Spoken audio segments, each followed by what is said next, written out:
Welcome back to the show. Well, as Toby said, the partnerships just keep growing and growing around Pride and Capital Pride in general. It's such an encouraging sign, and everybody seems to be getting involved in the community, including the National Gallery of Canada. I am joined by Monique Quail. She is the marketing officer over there at the National Gallery of Canada. Welcome. Great to have you here. Thank you for having us. Let's talk about this partnership. I understand it. When did it? Was it last year that you partnered up with Pride? We started partnering with Capital Pride. We had the Queer Black Excellence showcase, which was amazing, and the community came out and supported that.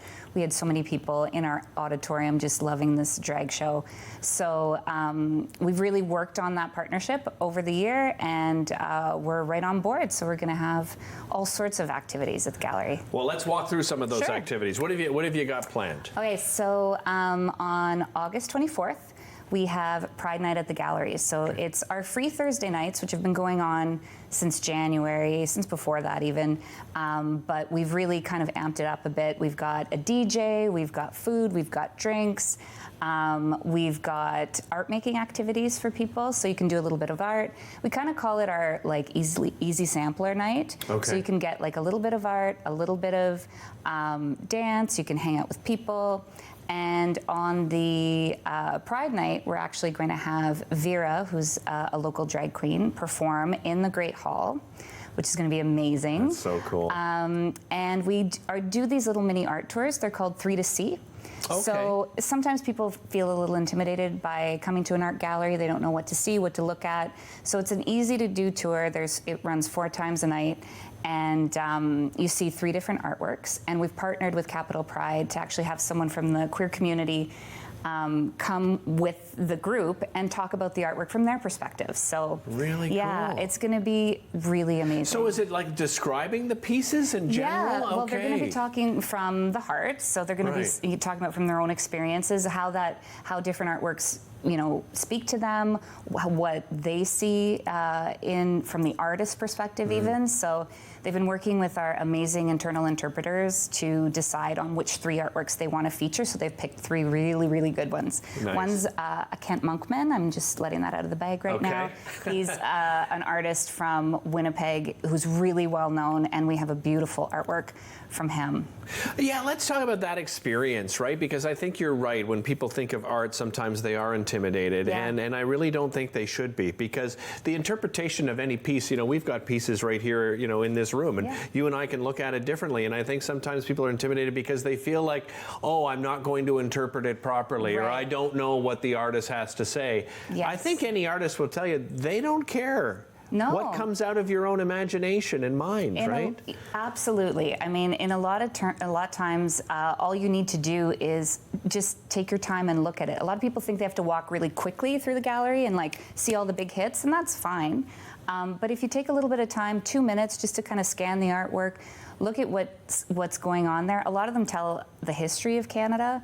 A lot of them have some really interesting stories on our, you know, panel walls. So, and of course, when our interpreters are there, they can give you the whole scoop. So. Yeah, absolutely. And yeah, I guess that's a nice thing to be able to do too, is take one of those tours, right? Where you get some of that information that, you know, some of the sort of behind the scenes, right? Yeah, and I mean, on the free Thursdays, it's a really easy thing to just hop. It's drop in. You don't have to pre-sign up. You don't have to have a group with you. You can just join.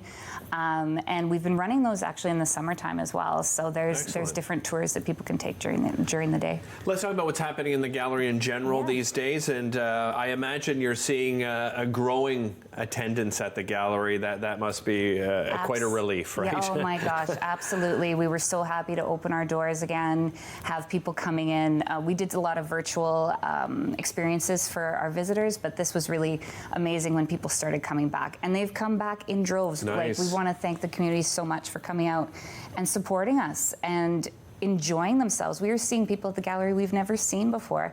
And it's really, really encouraging. And I think that those groups that are coming in, they're bringing their kids, their teenagers, A lot of teenagers, actually. Really? Great to hear. Well, I brought my niece yesterday. Okay. She's 16. She's pretty much grown up at the gallery, but Okay. she came with me, and I was like, everyone here is your age, and they're there with their parents, having a good time, talking about issues, because we have a lot of artwork that deals with society's issues as well. Right.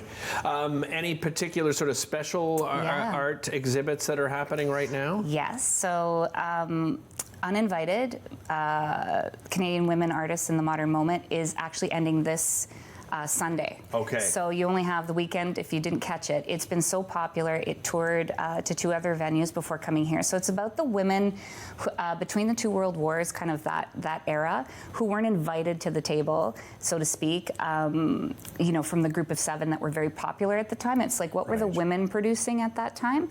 So there's some names that I had never heard of. I mean, I'm not an art historian myself, so I was really happy to discover all these new artists that I've never heard of before and see what they were working on, and a lot of it is amazing. I love it. Yeah, I've got to get to it because I haven't been. It's since so good. that exhibit came. But you've got some new things coming up in the fall. What have you got planned for the fall? So after Uninvited closes, we're going to be opening up Riapal, Crossroads in Time. So this is a huge retrospective. So across the country, Riapal, it's his 100th anniversary of his birth. Okay. So the gallery is kind of having this retrospective exhibition based on all the works basically from his life, and they're actually including a few contemporary artists to show like how they've been inspired by Riapal.